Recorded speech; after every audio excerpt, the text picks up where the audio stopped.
Alright, hello everyone watching this video, all two of you. Number one is what we're going to start with the practice problems. I think this marker's starting to die. We'll see how long it lasts.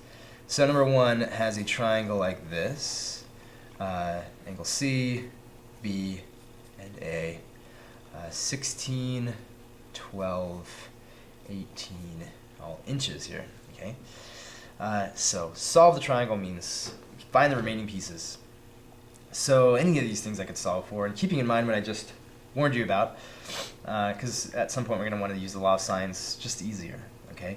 So just to stay safe, remember the warning was that when you use the law of sines, you're going to take the inverse sine of something, and if that inverse sine it's only going to report back angles for our uses between 0 and 90, but what if that angle was obtuse, so it's bigger than 90? Then the inverse sine doesn't give us the correct angle, okay? So, but the cosine, the inverse cosine, will go between 0 and 180, so that's fine. So the law of cosines will give us the exact angle, whatever it is that we need. So I would say, since we have all three sides, let's solve for the biggest angle just to start off with. The biggest angle is going to be the angle opposite the biggest side. That just makes sense. So let's solve for C. Or, let's see, yeah, this, I don't know, didn't look big enough to me. So this is the angle C.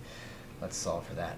So we know that the formula says 18 squared equals 16 squared plus 12 squared minus 2 times 16 times 12 times the cosine of our own unknown angle C. Okay, so I think you're all advanced enough to not see all these steps. I'm going to take 18 squared. I'm going to do all the stuff in my calculator. I'll even let you watch. So I'm going to do 18 squared and subtract 16 squared and also subtract 12 squared. So I'm going to do 18 squared minus 16 squared minus 12 squared. Okay, that's negative 76. That equals negative 2 times 16 times 12 times the cosine of C. What am I going to do now? I'm going to isolate cosine of C, so I'm going to divide by this whole expression, so divide by negative 2 times 16 times 12, all in parentheses. So this is, since I'm dividing a negative by a negative, it's a positive, so it's a positive 0.198, I'm going to call it. And I'm actually going to use the longer version in my calculator. This is about the cosine of C.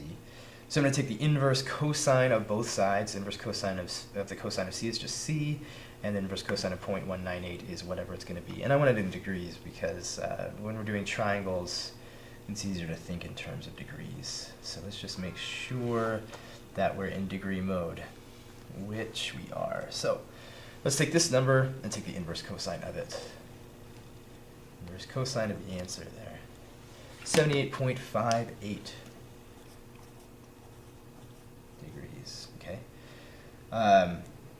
So it's okay, it all worked out, it wasn't obtuse, but we certainly avoided any problems, just in case there were an obtuse angle. So 78.58 degrees there. So now the law of sines tells me that the sine of 78.58 degrees over 18 is equal to the sine of, say, the side B over 16. Since we know the law of sines, I'm not going to do any of these steps, and I'm just going to solve for B. Okay, in order to solve for B, I'm just going to take the sine of this angle. So the sine of the answer times 16, multiply by 16, divide by 18, take the inverse sine of the whole deal, and we get 60.61. So this one's 60.61 degrees. This one obviously is going to be 180 minus these previous angles, 180 minus the answer minus 78.58. 40.81. All right, if we added those all up, they would be 180, possibly a hundredth off or so not a big deal. So there you go. There's a triangle solved using the law of cosines. So let's see. Yeah, let's move on to number 11.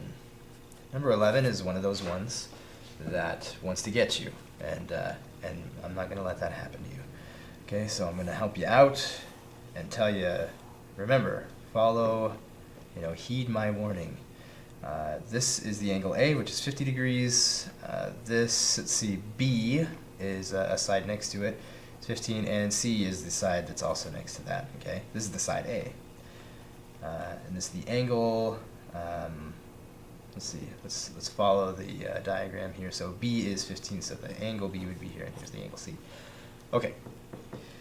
So we don't have this side, but we can use the law of cosines to solve for it. So A squared is equal to 15 squared plus 30 squared minus 2 times 15 times 30 times the cosine of 50. All right, just going to crunch these numbers real quick. 15 squared plus 30 squared minus 2 times 15 times 30 times the cosine of 50 degrees. Make sure all that's right. That's good. And that's a squared. A squared is equal to all that stuff I just did, so I'm going to take the square root of that. 23.38. A is about 23.38.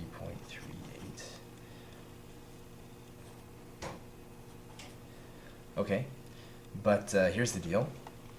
I want to find these other two angles. Now, if I solve for the wrong angle strategically, not like morally or anything, but if I choose the wrong one, then again, that law of sines might mess with me. And you can see this side is very long. This side is actually quite long as well, and this one is too. You can imagine that since these sides are so long, and this side is so long, that well, in comparison, these two sides, like added together, are actually not too far away from 30, right? They're actually really close to 30, and you can imagine these two relatively long or short sides compared to 30 are going to be stretched to make that triangle. So maybe we have this obtuse angle in here. So let's stay away from solving for C with the law of sines because it might be obtuse. Okay, I'm just going to guess maybe it is. So let's solve for B, right? Because there's only going to be one obtuse angle. That's the only possibility. So let's stay away from the one that might be obtuse, and then we'll go for the one that might be obtuse the second time. So here we go. The sine of B, the smaller angle, over 15 is equal to the sine of 50 over 23.38. I'm going to solve for B. Okay, crunch these numbers without showing you a lot of the steps. Sine of 50 times 15 divided by 23.38. You divide that. Let's see, if I'm going to solve for B, so the sine of B is equal to all the stuff that I just calculated here.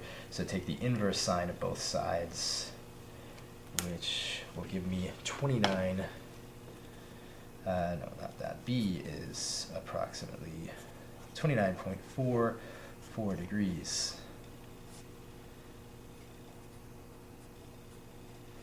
All right, to solve for that third angle, I've got 50, I've got 29.44, so I'm just going to subtract those both from 180. 180 minus 29.44.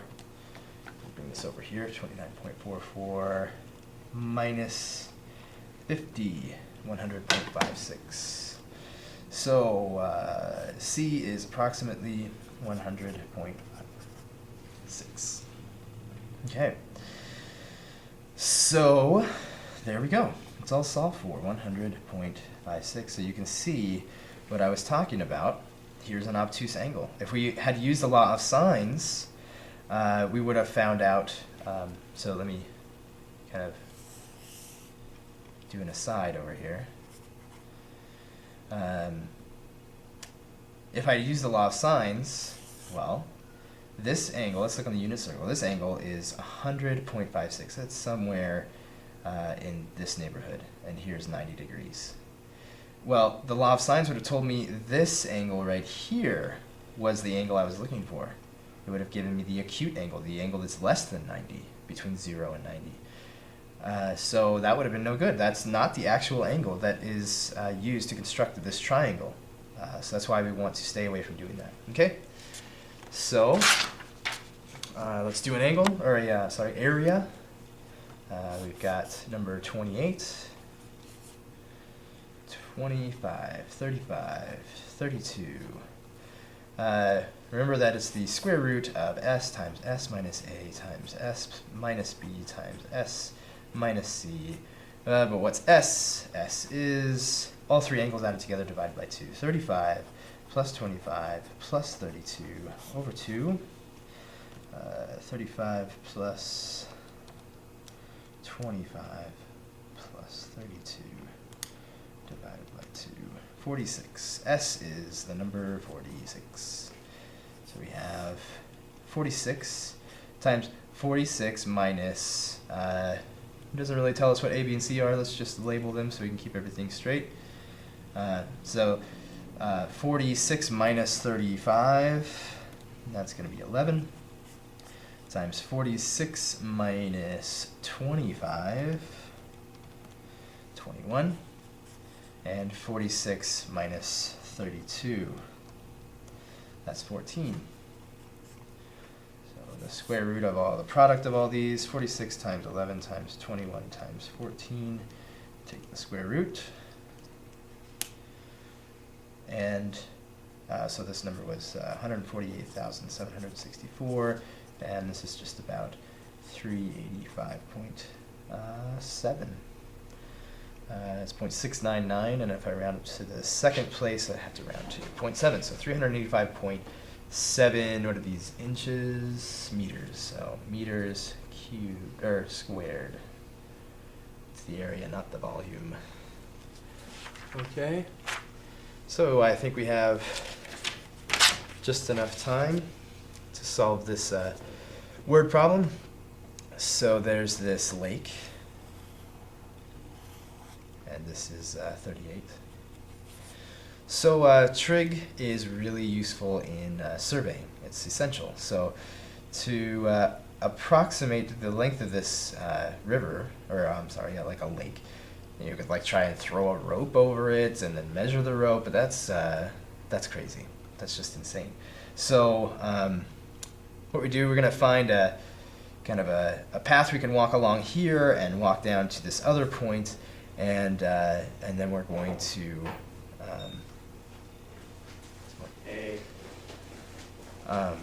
hold on.